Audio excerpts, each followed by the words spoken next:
Well, it's a foggy day, but there is still some work to be done out here. The path that we had cleared during the summer last year is now all covered in detritus, bits of trees and runoff from all the rain that we've had and then the melting snow and so on. So it doesn't look really much like a path anymore. So it needs cleaning up, and I think I have just the tool.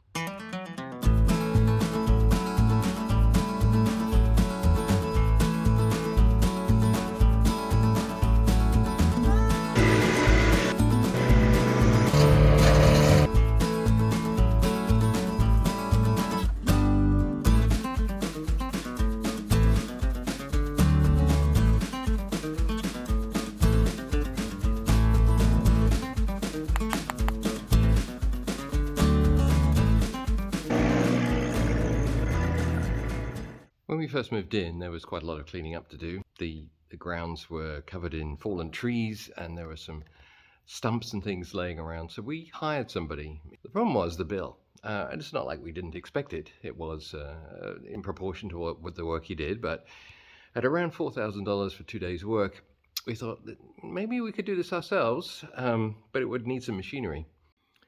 After some research, this is the tractor I decided on. It's a small tractor, but it's plenty big enough for what we need. It's a John Deere 1025R, and it comes with a front loader.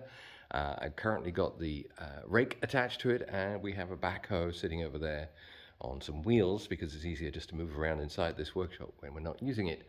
There's several attachments that you can add to the back. Right now, if you look over here, we actually have a rototiller back there.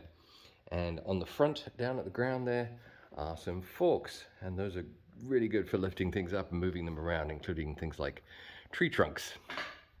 So let's get this baby out and do some of that raking.